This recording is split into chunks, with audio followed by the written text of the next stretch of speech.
오늘 함께 나눌 말씀 골로새서 마지막 말씀입니다. 4장 7절부터 18절까지 말씀 우리가 한 목소리로 함께 봉독하도록 하겠습니다. 4장 7절부터입니다. 시작.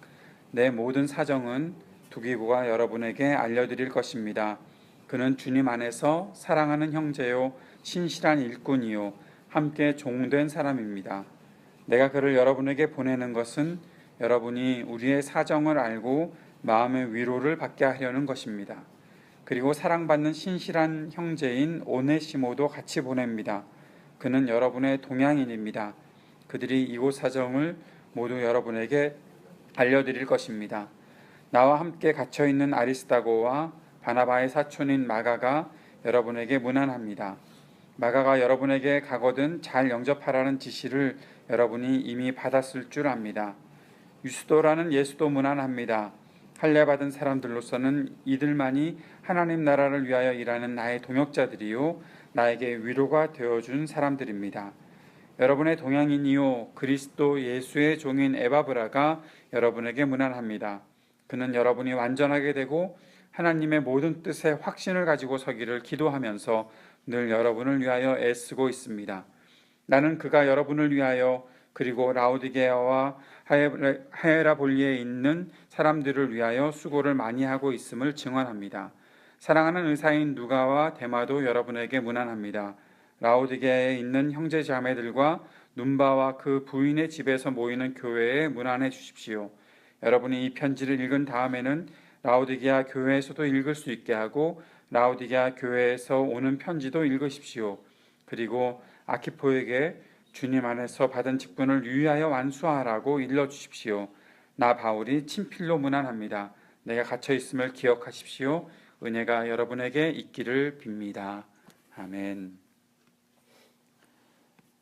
이 바울의 서신을 우리가 여러 번 살펴보면서 늘 생각하게 되는 것은 사람들을 참 사랑하고 아끼는 사람이다라는 생각을 하게 됩니다. 오늘도 우리가 골로새서를 마무리할 때 이 바울의 마지막 인사들을 묵상하게 되는데 사도 바울의 서신 중에서 로마서, 고린도전서, 에베소서, 골로새서, 또 디모데후서, 디도서, 빌레몬서 이 부분의 서신에서는 다른 서신에서도 물론 사람들의 문안을 전체적으로 전하고 누군가를 이렇게 여러분을 위해서 사역하는 사람들을 위해 기도해 달라 뭐 등등의 이야기를 하지만 구체적으로 사람들의 이름을 들어가면서 말하는 서신들이 바로 이 좀 전에 말씀드렸던 로마서부터 시작해서 고린도전서에서 에베소서에서도 골로새서에서도 계속 이런 것들이 증거되고 있음을 보게 됩니다. 디모데후서와 디도서, 빌레몬서도 마찬가지고요. 서신을 이렇게 끝내야 되기 때문에 사도 바울이 그냥 서신의 성격상 그렇게 문안 인사를 하고 누군가를 추천하고 누군가에 대해서 부탁하고 하는 일들을 억지로 해나가는 것인가, 일부러 그렇게 하는 것인가 라고 생각할 수도 있겠지만 저는 그런 생각을 해보았습니다. 사도 바울이 갖고 있는 자신의 믿음의 모습들이 아주 구체적으로 자신의 서신서에는 이렇게 담겨 있다라는 것이죠. 다시 말하면 사도 바울의 서신이 어떻게 구성이 되는가 하면 교리와 신학적인 부분, 우리가 그리스도 중심의 믿음을 갖고 살아야 한다라는 사실을 먼저 말하고 그 다음에 그리스도 중심의 생활이 있어야 된다. 근데 그 생활에서는 어떤 것들이 강조되었지요? 사람들과의 관계가 잘 맺어져야 한다. 사람들과의 관계 속에서 우리가 갖고 있는 믿음이 표현되고 우리가 갖고 있는 믿음이 증거되는 것은 바로 사람들과 우리가 어떠한 관계를 맺고 어떻게 공동체를 이루어서 살아가는 것이다 라는 사실을 구체적으로 설명하고 있거든요. 그런데 사도 바울에게는 자신이 믿음을 세워가고 복음을 증거하고 하는 일에 같이 동역하는 사람들, 또 교회를 생각하는 생각들, 그들을 보내고 또 그들의 안부를 함께 묻고 하는 이 모든 부분들이 그냥 자연스럽게 삶을 통해서 드러나고 있는 거죠. 이 사람들의 이야기를 하는 것은 사도 바울에게는 일부러 하는 것일 수도, 의도를 갖고 있는 것일 수도 있겠지만 사도 바울의 서신들을 읽어가면서 제 스스로 정리한 것은 이게 사도 바울이 자신이 복음을 갖고 자신이 예수 그리스도 중심의 삶을 살면서 나타나는 너무 자연스러운 모습이다라는 거예요. 이것을 우리에게 도전한다면, 우리가 예수 믿는 도리를 가지고서 복음 전도를 위해서 애쓰고 또 교회를 위해서 헌신하고 여러 일들을 할 수가 있겠지만, 그것에서 우리들에게 자연스럽게 묻어나는 행위가 사람들을 아끼는 것, 사람들을 소중하게 여기는 것, 사람들과 함께 있음을 기뻐하는 것, 사람들에 대해서 이렇게 부담을 갖고 억지로 내가 만들어 나가는 그런 일들, 계획을 세워서 누군가와 어떻게 뭘 해야 되고 그런 것들을 계획 세우고 교회 전체적으로 플랜을 짜서 뭘 해보자 그런 것이 아니라 그냥 그게 자연스러운 것. 예를 들어서 우리 교회를 예를 들을 수밖에 없으니까, 다른 교회에 아무리 들어봐야 우리 게 아니잖아요. 그러니까 우리 교회를 예를 들어서 안다면 호스트 패밀리인가? 내가 지금 잘 이름을 기억을 못하는, 우리는 그걸 1년에 한 번 확 부각시켰다가 끝나니까, 호스트 패밀리라는 그런 어떤 좋은 프로그램들을 우리 교회에 정착시켜 나갈 때, 그것도 우리가 그냥 하자 해가지고 언제 어떻게 해가지고 어떻게 계획하고 누구를 짜서 그런 것이 아니라, 그냥 교회에 나와서 교회 생활을 하고 우리 교회 오는 청년들을 우리가 맞이하고 웰컴하다 보면 그게 그냥 자연스럽게 누가 계획하지 않아도 그냥 이루어질 수 있는 일들, 그거는 일들을 만약에 하자 해야 또 우리는 하니까, 하자 했을 때 아무런 부담 없이 그럼 당연히 하는 건데 이미 하고 있었는데 그런 식으로 그냥 그렇게 사람들을 섬기는 일에 있어서는 너무 자연스러운 일, 사람들을 초대하고 사람들과 함께하고 이야기를 나누고 하는 것이 나는 성격에 맞지 않아서 잘 못해요, 그거 아니라 그냥 그런 일들을 하는 것은 자연스럽게, 거기에다 조금 더 힘을 보태기 위해 서로가 계획하고 하는 일들은 있을 수 있겠지만, 사람들을 소중히 여기고 사람들을 아끼고 사람들을 양육하고, 청년들 누군가를 봤을 때 저들에게 그리스도가 들어가고 그리스도 중심의 삶을 살고 변화되고 성숙하는 그런 삶을 살게 하기 위해서 내 마음이 가고 내 마음이 쓰이고 그들에게 접근하고 그들과 같이 이야기하고 그들 때문에 안타까워하기도 하고 하는 그 모든 모습들이 우리들에게 너무 자연스럽게 나타나는 일이 있었으면 좋겠다라는 거죠. 사도 바울은 그랬던 것 같아요.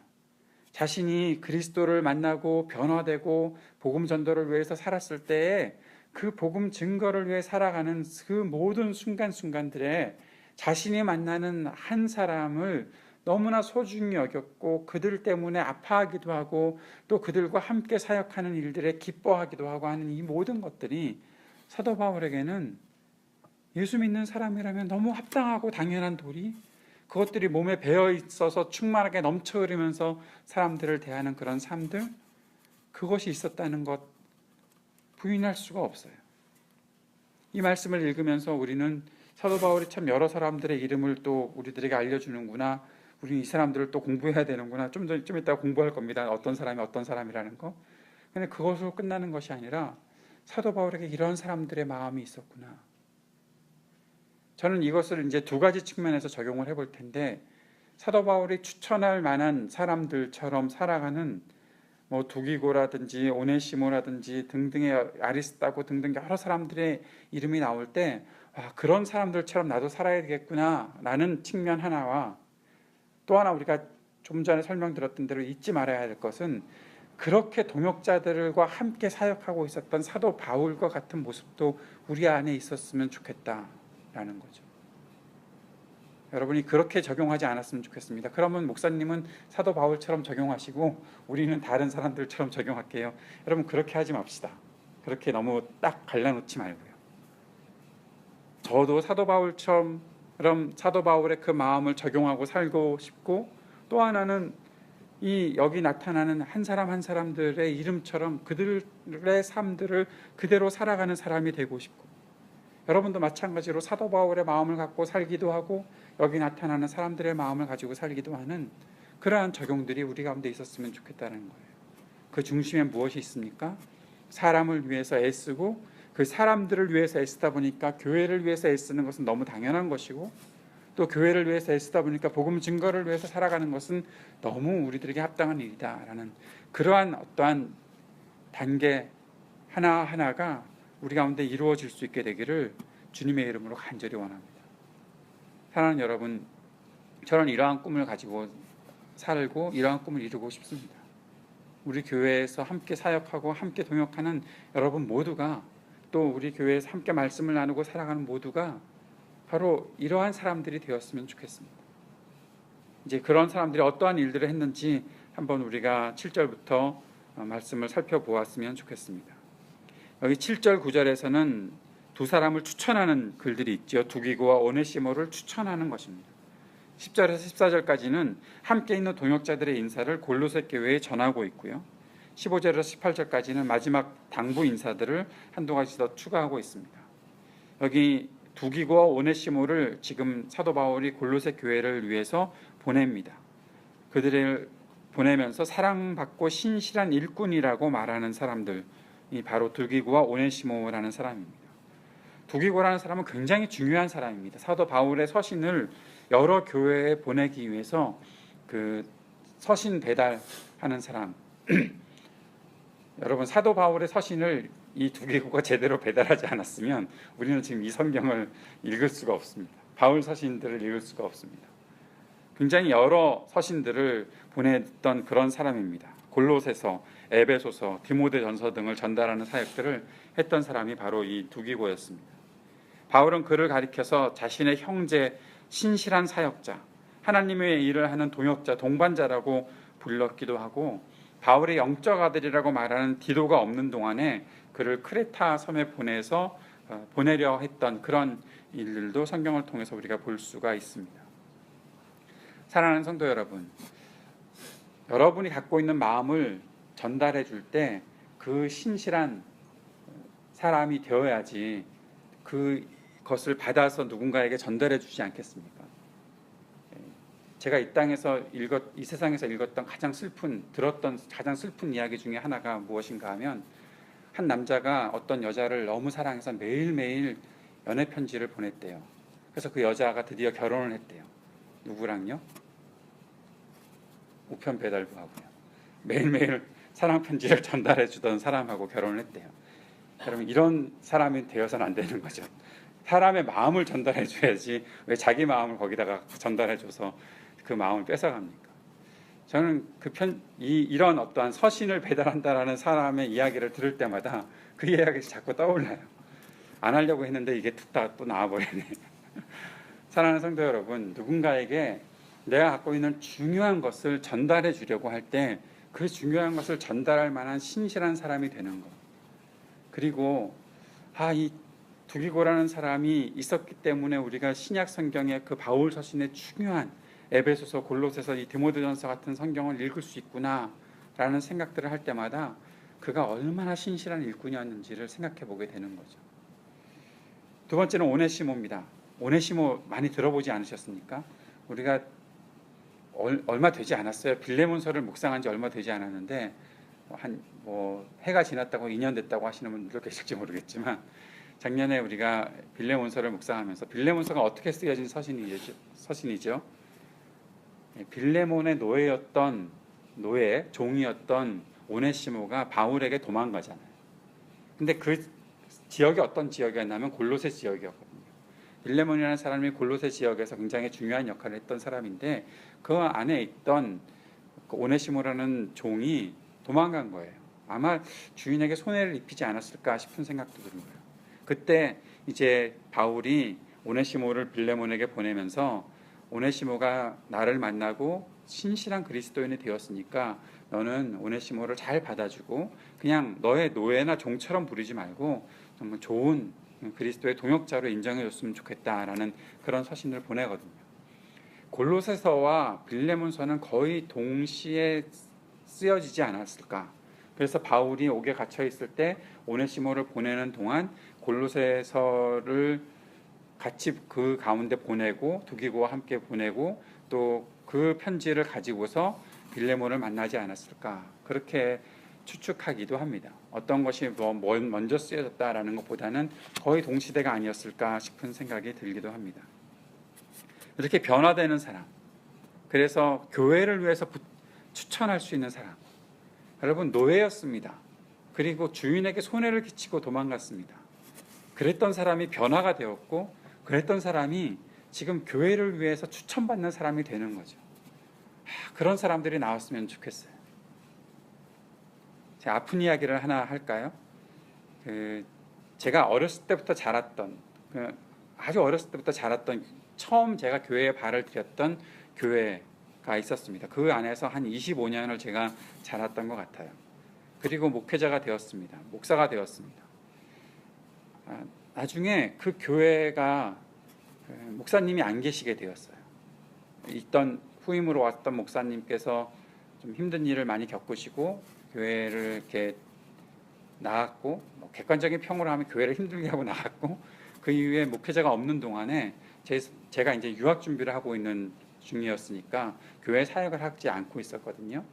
그때 그 교회 선배들이 제 선배들이니까 당시 이제 뭐 안수집사 등등 해서 교회에서 지금 우리 교회 목사님이 안 계시고 일하던 전도사님 한 분이 갑자기 심장마비로 돌아가시게 되고, 강도사님 한 분이 계셨는데 혼자서 모든 부서의 일들을 다 하니까 너무 힘이 든다. 교회의 모든 목회들은 그분이 할 텐데 와서 목사로서 역할을 잠깐이라도 해줄 수 있었으면 좋겠다라고 부탁을 해서 저희 아버지의 반대를 무릅쓰고, 아버지가 이제 당시엔 교회를 떠나 계셨거든요. 다른 교회를 옮기신 지가 한참 되었거든요. 그랬는데 제 아버지가 선지자가 고향에서 인정받는 일이 없는데 네가 거기 가면 안 된다라고 그렇게 반대를 하셨는데도 불구하고 저는 목사가 없는 교회가 너무 안타까워서 가서 일하게 하다가 목사 청빙 되고 그러면은 그러면 나오면 되지 않겠습니까라는 마음 갖고 갔어요. 저희 집은 경기도 저쪽 기흥 민속촌 쪽에 그때가 당시가 집이었는데, 서울에 가면은 지금도 이제 있는 집이 교회랑 한 10분 거리밖에, 걸어서 10분 거리밖에 안 되니까 일주일에 한 3일 정도는 그 집에 와서 제가 혼자서 지내고 교회 왔다 갔다 저걸 일을 하고 그렇게 지냈죠.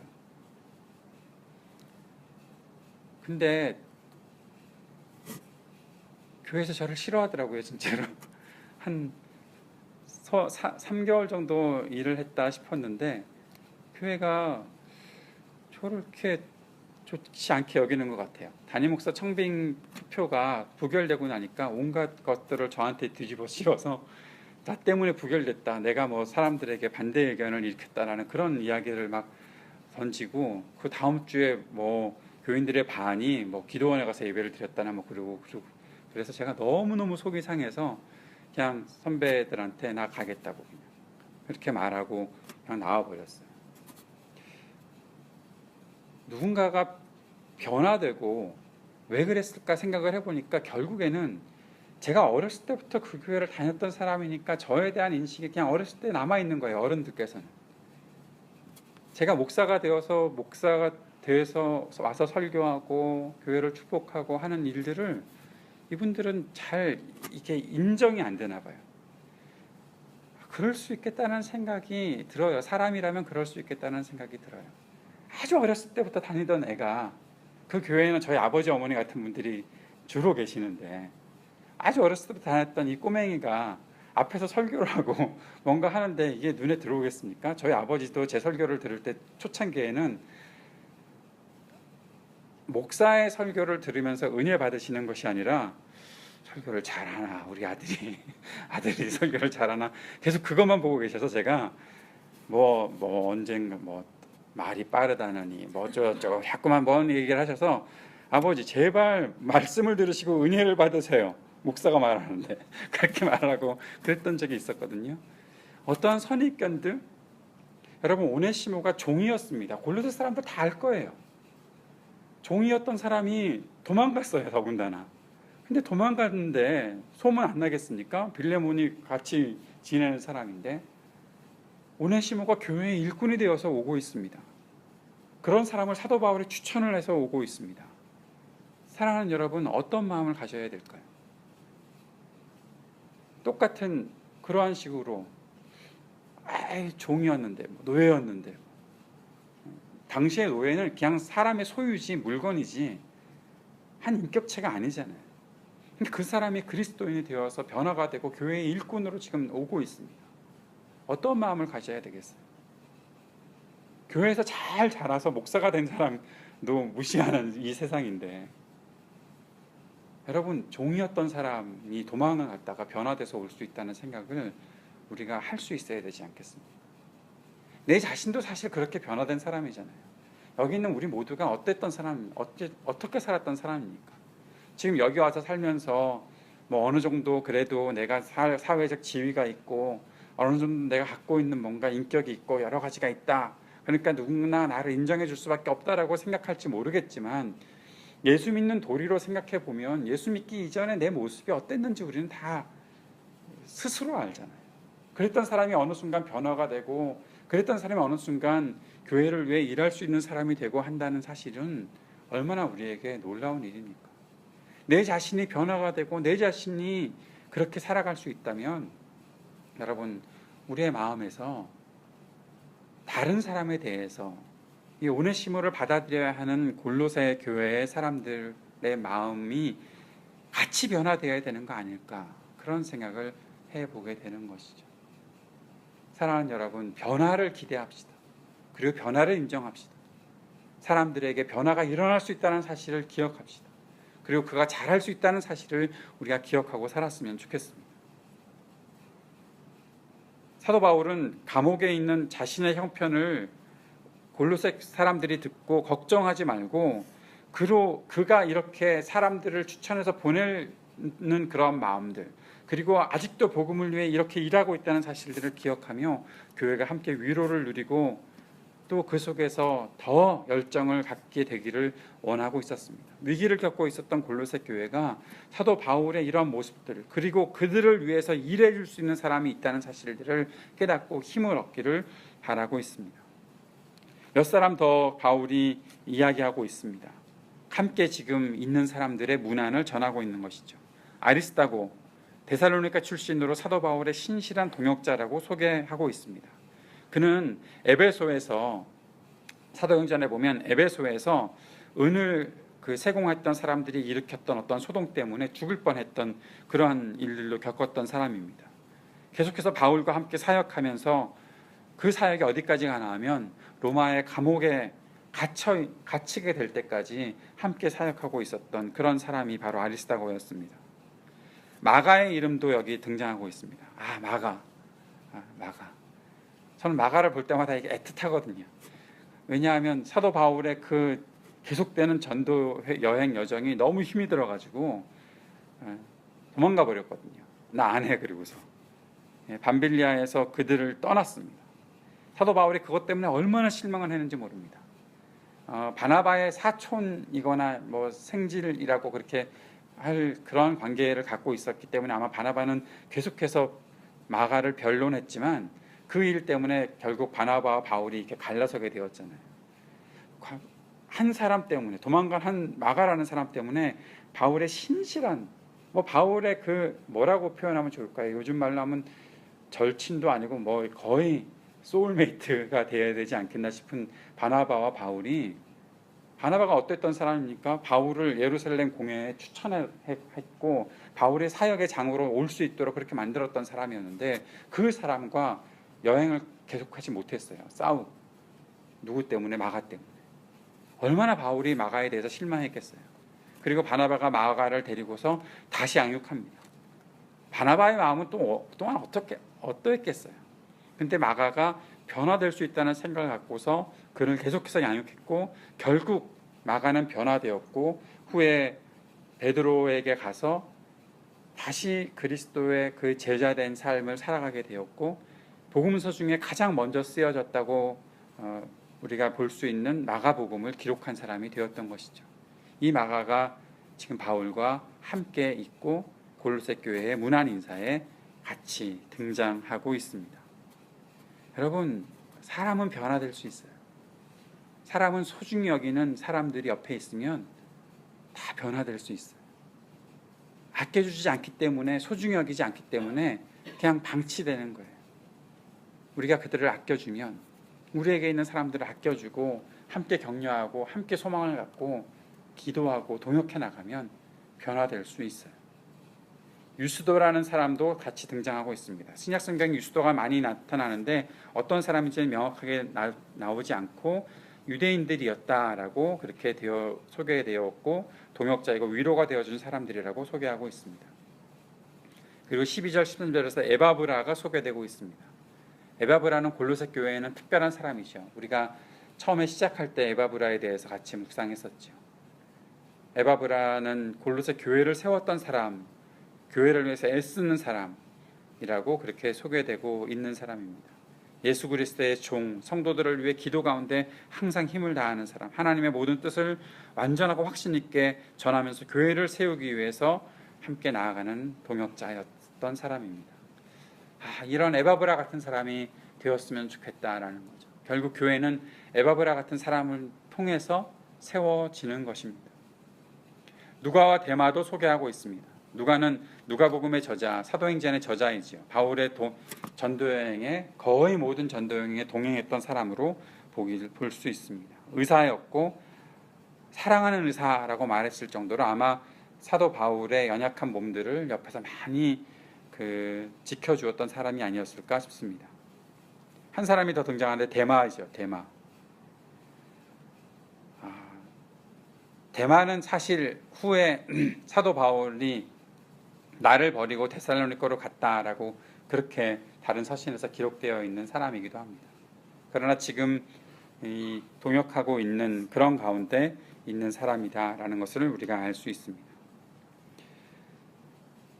바울이 마지막으로 이제 권면하면서 라우디게에 있는 사람들에게 문안을 전해달라고 말하고 있습니다. 라우디게하고 골로새는 굉장히 가까운 거리에 있는 도시입니다. 그리고 17절에 아키포라는 사람이 나타나고 있는데 바로 빌레몬의 집에서 모이는 가정교회의 지도자가 아니었을까라고 그렇게 생각되고 있습니다. 그에게 한마디를 전달하라고 하고 있는데 직분을 완수해달라. 아마 아키포가 가지고 있는 직분이 굉장히 중요한 직분이었던 것 같아요. 그래서 아키포에게 직분을 완수하라는 그런 명령을 주고 있는 것 아닐까 싶습니다.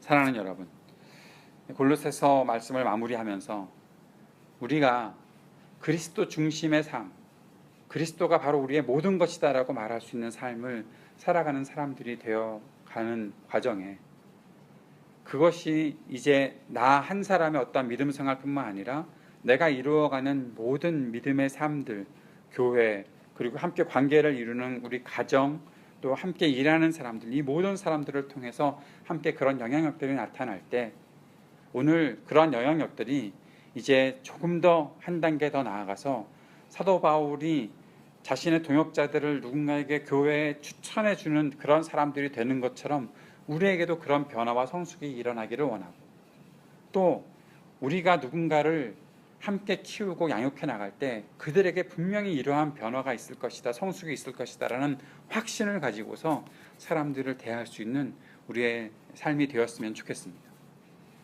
사실 어렵습니다. 이 세상에서 가장 힘든 일이 무엇인가 하면 아마 사람을 키우는 일 같습니다.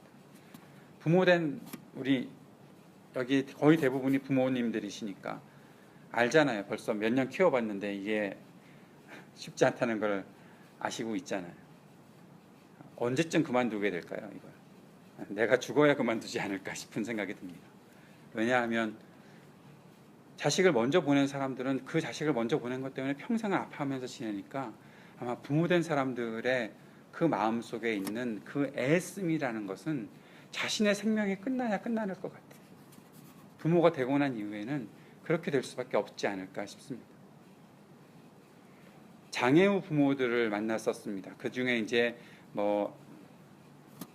자폐라든지 또 다른 어떠한 지적 장애를 갖고 있는 우리 형제자매들의 부모님들을 만났을 때 한결같이 하시는 이야기가 있습니다.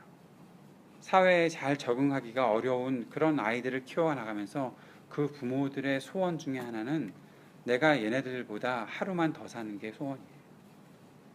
왜냐하면 어려우니까, 힘드니까. 사랑하는 여러분, 사람을 키워 나간다는 것은 그만큼 애쓰고 힘든 일이라 저는 그렇게 생각합니다. 어느 날 한 형제의 어떠한 이야기 때문에 밤을 지샜던 적이 있습니다. 고민이 되니까 잠이 오지 않는 거예요. 그렇게 고민하고 밤을 지새고 새벽 기도를 꼬박 새고 나서 나가려고 하는 그런 저에게 하나님께서 깨닫게 해주신 것이 있습니다. 이게 목회하는 거야. 이게 그리스도인으로서 사는 거야. 이게 너한테 특별한 일이 아니야. 이렇게 살아가는 것이 예수 믿는 사람, 복음을 위해 일하는 사람의 모습인 거예요. 사랑하는 여러분, 우리가 이러한 애씀에 함께 동참하고 함께 동역하고 이렇게 사람을 소중하게 여기고 살아가는 그것이 그리스도 중심의 삶입니다라고 당당하게 고백할 수 있는 저와 여러분의 삶이 되었으면 좋겠습니다. 특별히 우리 교회 청년들을 양육하고 또 청년들을 위해서 애쓰는 우리 교회, 어떤 청년들이 어떻게 와서 또 이곳에서의 생활을 지내고 또 어디로 갈지 우리가 잘 가늠하기도 어렵고 어떠한 변화가 일어날지 잘 모르고 지내는 그러한 모습들을 우리가 늘 보고 있지만 그 속에서 이 형제 자매들을 양육하고 살아가는 것이 정말 우리들의 삶의 소중한 일이다라고 그렇게 믿음으로 함께 고백하고 이 일을 위해 협력하고 애써 나갈 수 있는 우리가 되었으면 좋겠습니다. 우리에게 여기 나타났던 두기고 같은 인물, 오네시모 같은 사람, 아리스타고와 같이 또 마가와 같이 그렇게 변화되고 새롭게 될 수 있는 그런 사람들, 헌신할 수 있는 사람들 생기리라 믿습니다. 그렇게 저와 여러분이 살아가는 우리 모두가 되기를 간절한 마음으로 축원합니다. 함께 기도하면서 우리 청년들을 위해 기도해 주십시오. 특별히 다음 주 금요일 토요일에 있을 수련회를 앞두고 있는데 우리 수련회가 은혜 가운데 진행될 수 있도록 위해서 기도해 주시고 청년들에게 귀한 도전의 시간이 될 수 있기를 위해서 기도해 주시기 바랍니다.